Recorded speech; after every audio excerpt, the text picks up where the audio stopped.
All right. Another day, another podcast. So I have to admit, I went off the diet. I had cake over the weekend, 2 days in a row. I want to say it was 4 pieces vanilla, 1 piece chocolate. The chocolate between the two was the superior cake.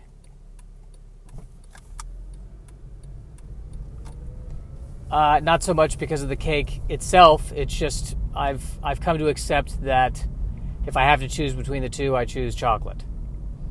Just so we're all on the same page with that. But I went off the diet. I've been having a lot of red meat. I've been cheating all weekend and feeling the results.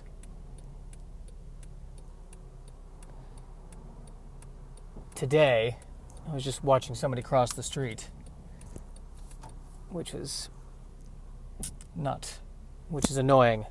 It's annoying because I'm running late. I'm running late because I had to go to the bathroom and sit there for a minute because of all the cheating I've been doing. So now I'm already, before the day's even started, I'm already beating myself up, feeling guilty, feeling stressed. Worrying about the week ahead, worrying about my job. I've got a show tomorrow at the Comedy Store, actually. 10 p.m. where I'm roasting Steve Jobs, historical roasts. I'm worried about that.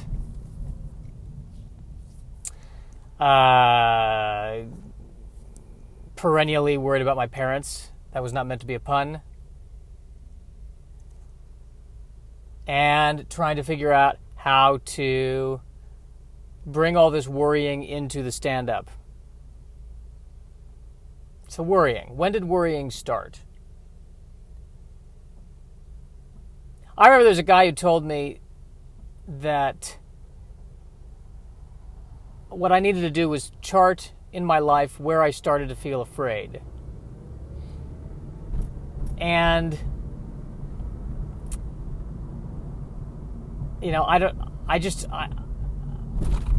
my impulse there is to go, I think it was the moment when the sperm hit the egg. I think that was it. I think the very first thought I had was, am I sure about this?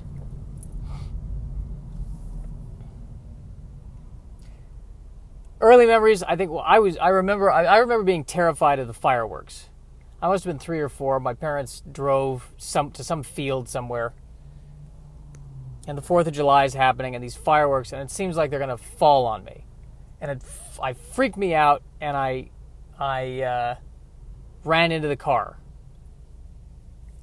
And I'm in the car, and I'm sitting there thinking, what the hell are those 2 idiots doing sitting outside the car? There's fire raining down from the sky! And I frankly have hated fireworks ever since. I hate fireworks. I hate the whole concept of fireworks. Why do we have to celebrate something by blowing things up? I know it's un-American of me, but this is the one thing where I got to side with the British when it comes to the Revolutionary War. I feel like they celebrate by having tea. I would much rather have tea than watch things explode. I would rather have tea than drastically increase the chances of getting burned or blown up.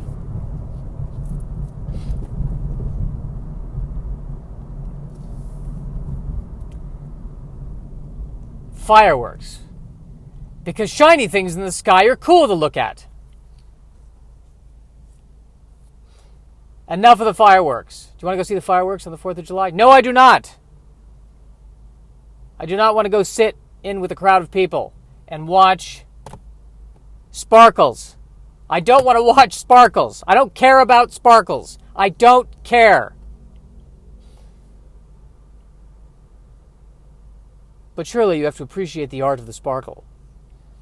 Technically, the fireworks were invented in China, by the way. I should point that out.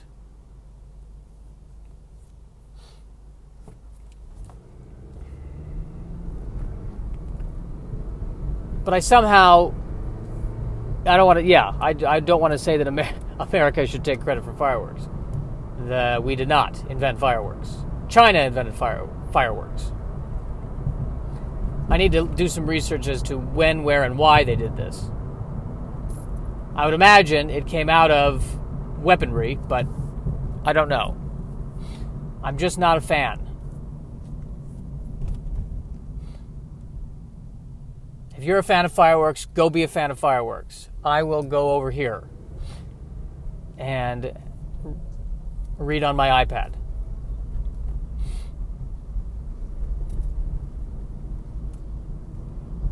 So that was the first thing.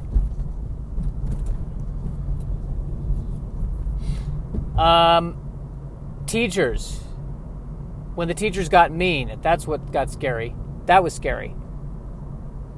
When the teachers got mean. There was one teacher one time who was yelling at the class, and at one point we had these laminated maps that we were drawing on, and she goes up to one of the students and just kind of shakes the map violently in his face. Like, didn't hit him, but it was just really crossing the line, I would say. It was just like violently shaking it in his, violently shaking it in his face. Like she had a anger problem. This was a problem. And just that feeling of being helpless, that there's, you're trapped in this environment. And thanking God it was the substitute teacher and not the main teacher.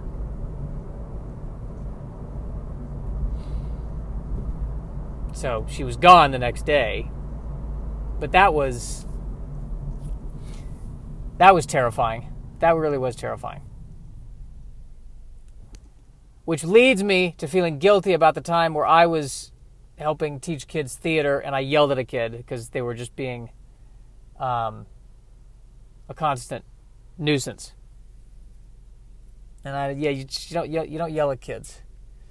I feel bad about that. I feel guilty about that.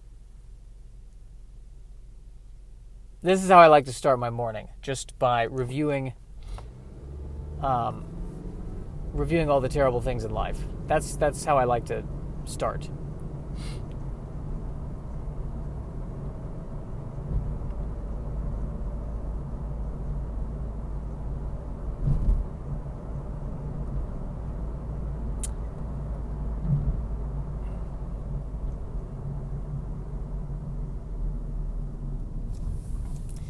Worry about work, worry about numbers, always worry about numbers. Money, that's a big one.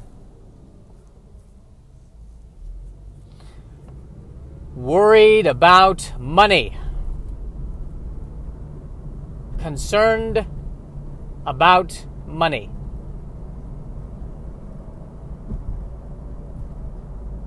Money, constant concern.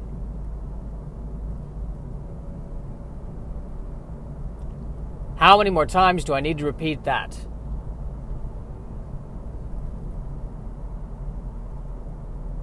Funny thing is if I ever get to the point where I have an enormous amount of money, I know myself. I'm still going to worry. It's not going to help the worrying.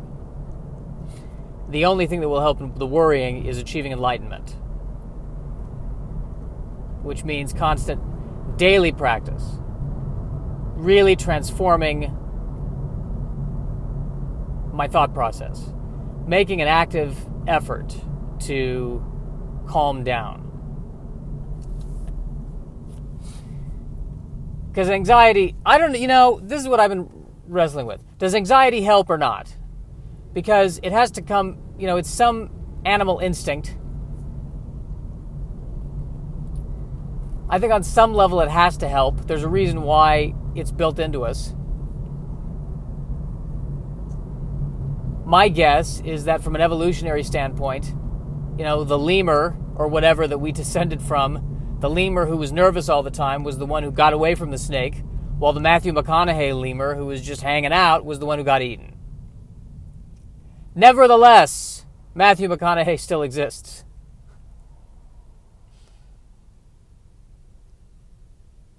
Nevertheless, he still exists. Laid-back people still seem to be a thing. But I could be totally wrong. For all I know, it was the laid-back lemurs that were relaxed enough to cope with dramatic change, while the nervous lemurs were the one that got eaten. I could be a genetic dead end. I think in many ways I am a genetic dead end.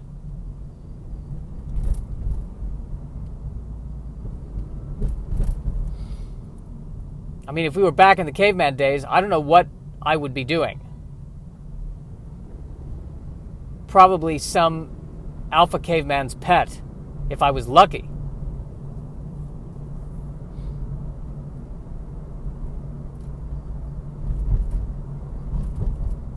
We did do a theater exercise once where we all pretended we went through the evolution of animals, and like we started as worms and then we became apes. And when I was an ape, here's what I remember. I remember I got together with another ape because I realized I wasn't the biggest ape, and so I got together with another ape, and then we kind of created a little ape group. And our group was, I gotta say, we killed it. It was a pretty terrifying group. So essentially, I've answered my own question. If I were an ape, a caveman, I would go into politics. That's what I would do. You know, I'd be the ape equivalent of, hey there, listen, you have needs, I have needs. How can we come together? How can we bridge the gap? How can we work across party lines here? How can we work across the aisle to really make a difference here in this cave?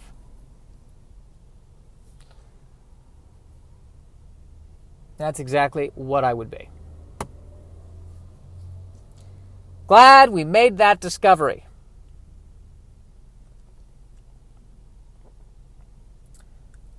Coworker was out sick yesterday, so my obsessive compulsive is through the roof. I'm trying to track the last time she was around me. I'm thinking, okay, well, they say that it's before you get sick when you're the most contagious, so have I been infected?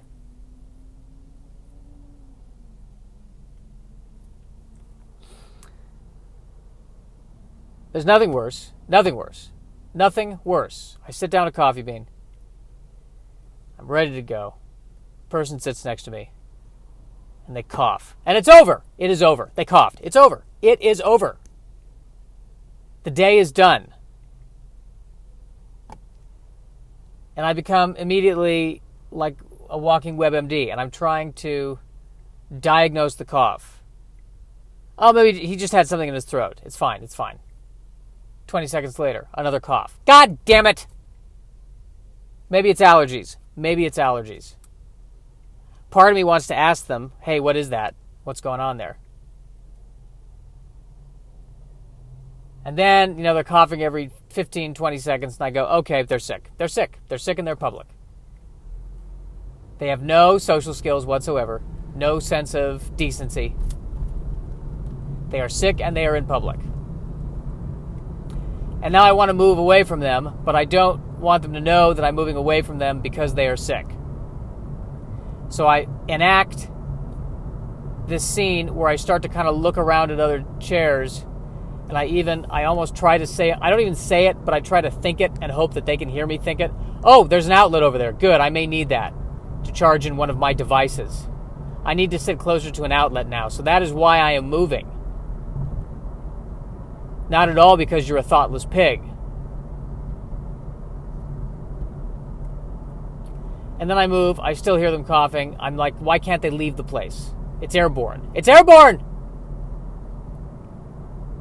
And then they leave, and then I wash my hands, which is ridiculous because if it's airborne, I've probably already breathed it in.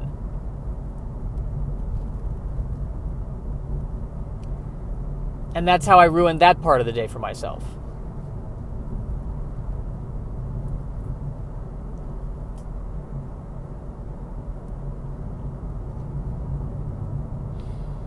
But the advantage of people doing that is this. When I am sick and I want to go in public, I feel no guilt.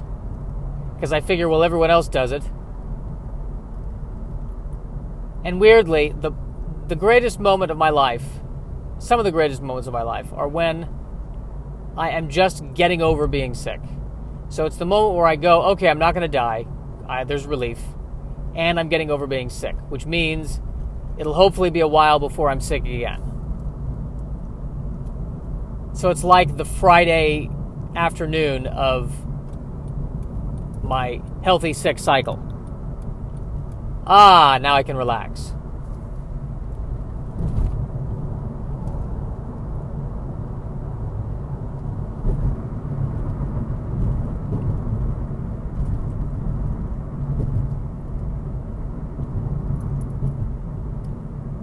It's 9:01 on Tuesday.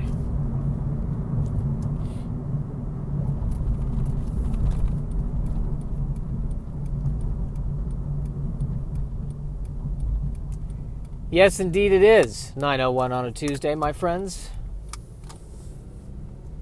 9:01 on a Tuesday. 9:01 on a Tuesday. Why am I doing this? Why am I singing a country song?